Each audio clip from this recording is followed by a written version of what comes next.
speaking of دبي فكرتني، كنت عايز اسال سؤال في حته الدريفتنج ليسنز وكده. هنا المفروض يعني زيرو. زيرو. انا ده بقى اللي كنت عايز اعرفه. بص كنت وكمل. دايما بسمع، يعني اللي بسمعه في دبي في السعوديه حتى دايما الناس بتاخد هناك، والمفروض ان هي حاجه بروفيشنال يعني فعلا بيكملوا وكده. هناك في اه احنا عندنا هنا للاسف مفيش. مفيش اصلا يعني. بس عشان مفيش ديماند، مفيش ناس يعني بيبقى عايزه لا تعملها، هو ولا عشان هي مفيش رياضه مكلفه هبل؟ فوق ما انت متخيل. يعني انت عشان النهارده اجيب عربيه دريفت واجيب حد لسه بيتعلم، انت بس برضو ديك المعلومات سريعه، يعني ان انت تعرف ان احنا كل مره بننزل بالعربيه دريفت في التمرين، تمرينه الواحده بتكلفنا فروم ده قبل الزياده يعني من 12,000 لحاجه 20,000 جنيه.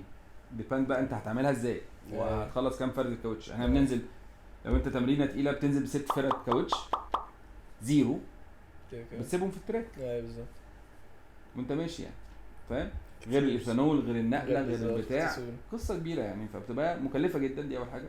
الحاجه الثانيه يعني مش كل الناس برضو عندهم الباشن قوي بقى اللي هو ايه يعني، هم اكتر ناس بيحبوا الدريفت بس مش عدد، ما عندهمش الكوميتمنت المادي وكده ان هو يخش يعني. بس في حاجه يعني الحمد لله يعني ابتدينا نعملها خلاص، مشروع صغنطوط كده يساعد على ان انت تتعلم دريفت. وهو واكشلي هو معمول حبا في القصه، في ان احنا برضو نساعد الشباب ان هم يقدر يعيش، ان هو يقدر يتمرن على سيميليتر ويجهز ويبقى تمام عشان يطلع منه على يقدر يسوق عربيه، تبقى الموضوع سهل بالنسبه له. فانا وكيل دخلنا في مشروع كده ان شاء الله باذن الله قريب قوي قوي هيفتح يعني اكاديميه لتعليم الدريفت وتعليم الريسنج لاينز، السباقات العاديه والكلام ده كله. ونعمل فيه سباقات اونلاين وبتاع. في نفس الوقت هنطلع منه يعني ان شاء الله بلاننج، يعني ان احنا نعمل عربيه بقى لما الاقي حد فعلا قوي وجامد هنقدر ندخله في القصه دي يعني. طب speaking of البرايسز ولا الحاجات التكاليف وكده عامه، العربيات وكده، واحنا تعمل عربيه مثلا؟ لا عامه ده سؤال الحلقه. سؤال الحلقه ايه بقى؟ سؤال الحلقه احنا دلوقتي في مصر متبهدلين في الاسعار العربيات، يعني ده مش عادي يعني. انت دلوقتي لو عايز اي عربيه انت ملياردير. حضرتك شايف ان امتى الموضوع هيبدا يعني يهدى، او هيهدى اصلا ولا يعني هو الناس دلوقتي اللي عايز يشتري عربيه بيقول اشتري دلوقتي ولا استنى؟ الدولار المفروض مع زياده الدولار مع ان هم هيشيلوا هيبداوا يدخلوا الاستيراد، فمحدش فاهم بقى الناس تشتري دلوقتي ولا تستنى ولا الدنيا هتبوظ خالص. بص انا ردي للموضوع ده بالذات خلاص. انا بطبيعه حالي لو حاجه مش فاهم فيها مش هفتي فيها خالص. اوكي. انا عندي ناس كتير بقعد معاهم، ناس يعني تقيله بيفهموا في الاقتصاد ويعني عارفين ايه اللي هيحصل والكلام ده كله. بسمع من هنا وبسمع من هنا وبسمع من هنا. عمري في حياتي ما حطيت ايدي على حاجه وطلعت مظبوطه. فدايما لما او معظم الناس النهارده لما بيديك معلومه يا الا هيكون مذاكرها يا الا هيكون ايه سامع. صح. فمعظم الناس النهارده بتفتي سوري يعني من السمع. ويقعد معاك يحسسك ان هو ايه ده خبير اقتصادي، يقول لك بص يا معلم يوم 23 نوفمبر هيحصل انفجار في مش عارف جنين ازرق. طبعا الكلام ده اي كلام. انا لا اعلم ايه اللي هيحصل بعد كده. انا ليا بالنهارده فاهم. طب ايه اللي هيحصل وايه توقعاتك؟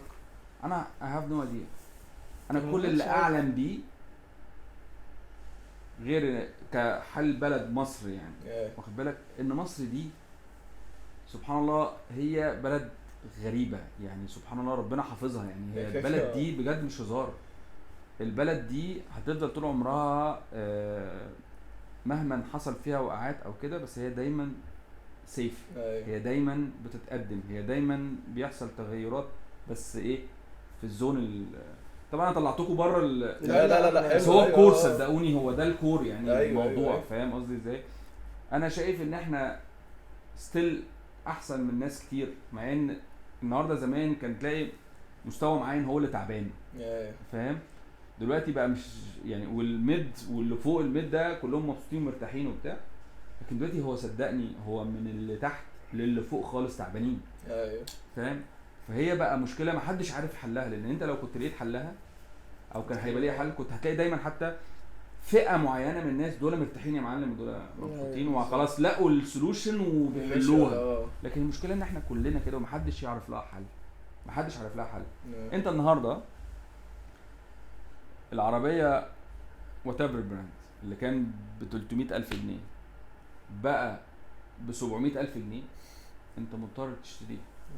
لو مش مضطر وانت عندك عربيه خليك في عربيه لحد ما تشوف الاستقرار. ما هو بص هتفضل تزيد ما انت ما تعرفش ايه اللي هيحصل فاهم. انت ممكن النهارده تلاقي العربيه بقت ب 700,000 بس انت مرتبك انت مثلا زاد 20% ما زادش ال 200 زاد ال 100% الزياده هنا مثلا. بس sooner or later اكيد هيحصل تغيرات يعني. بس هو انت اهم حاجه عندك دلوقتي الخوف، على فكره مش قصه العربيات خوف الخوف لا طبعا لا احنا فاهم. هو مش عايزين نفكر في الرفاهيات قوي قد ما احنا محتاجين نفكر في انا بقول لك انا مثلا انا عندي برضو العربيات بتاع انا النهارده انا المشكله الاساسيه عندي ان انا النهارده عندي عبء كبير جدا ان انا عندي ضرايب، لازم ضريبه مش عارف ايه بتاع الترخيص وعندي مش عارف ايه، فبقيت اكشلي بسلم نمر يعني. شفت الحل انا لا طب ما انا بس بركب كل عربيه وانا بحبهم بقى ودول حياتي وبتاع، بس في الاخر خالص انا بسلم يعني لازم اسلم نمر فاهم. في عربيات لازم اسلم نمرها يعني مش هقدر لحد ما ممكن يحصل بعد كده ما تعلمش زي مثلا دبي في ترخيص للعربيات الكلاسيكس.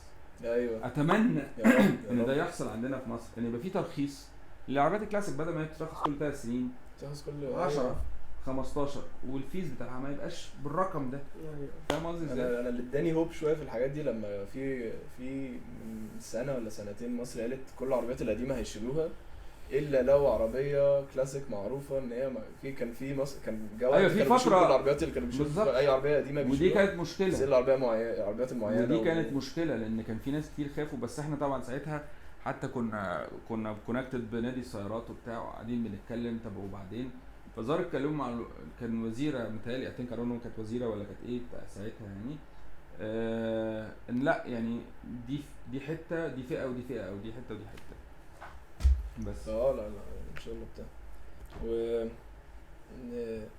عشان بقى السؤال اللي بنقفل بيه بقى كل حاجه حضرتك شايف عامه للكولكتورز والدريفتنج الاثنين المجال ده عامه في مصر رايح فين؟ كلاسيك كارز يعني شايف انت يعني in the future هيروح فين ان حد يبقى عايز يبقى كولكتور وكده هيروح فين والدريفتنج رايح فين؟ بص انا هتكلم الاول في الدريفتنج. الدريفتنج انا شايف ان طول ما في باشن وفي حب للشباب واهتمام برياضه زي دي فهي هتكبر يعني واخد بالك. وكل ما احنا بنطلع سواقين جامدين هو السواق الجامد بيطلع من ايه مش بس واحد قرر اللي هو طب انا اغير كارير بتاعي هبقى دريفتر لا هو حب من صغر خلاص هو ده املي نفسي ابقى دريفتر فخلاص يعني. فطول ما في ده فهي هتروح في حته تانية. وطبعا لو وصلت لحته تانية احنا النهارده طول عمرنا بقالنا يعني من وقتي لان انا مش بادي برضو بقالي كتير من الناس اللي قبليه هو كار بارك دريفت اللي هو الاوردرز بقى اللي انت بتعمله خلاص. السباق اللي فات اول مره يتعمل توين دريفت وده السباقات اللي شغاله دلوقتي عليها بره فدي كانت خطوه مرعبه وده كان اول توين دريفت اتعمل وكان حاجه تحفه يعني.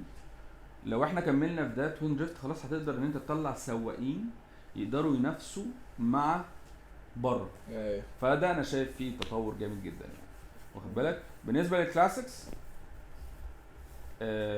انا طول عمري من اول ما ابتديت الكلاسيكس يعني خلاص كنت لما بشتري العربيه كلهم يقولوا لي يا ابني انت يا عم انت قاعد بتخلص فلوسك في عربيات وبتاع. فانا كان ليا وجهه نظر ان انا الفلوس طول عمرها قيمتها بتنزل nobody knows فاهم. انا I put it in something يعني. بالظبط. مثلا اخويا يحب مثلا الساعات يحط فلوسه في الساعات، في اخويا التاني مثلا يحب الاراضي وبتاع فيشتري اراضي.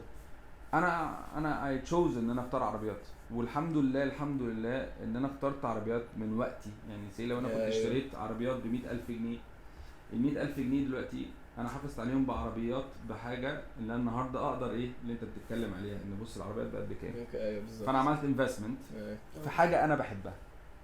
هو ده اللي انا بقوله، لو في زياده اسعار او في بتاع مش عارف ايه، ما اجري للحاجه اللي انت تعمل فيه انفستمنت، الحاجه اللي انت فاهمها. الفلوس بتاعتك نميها، حط الفلوس، نمي الفلوس اللي معاك عشان تقدر تكوب مع الدولار، او تقدر تكوب ان هي ما تقعش. ايوه فاهم قصدي؟ هو ده الحل، هو ده التفكير الصح، ان انت فلوسك اللي معاك نميها في حاجه. مش لازم اجيب عربيه يا معلم، يا عم اروح اجيب حاجه تانية worth money اللي انت تقدر ابيعها بعد كده. بس كده.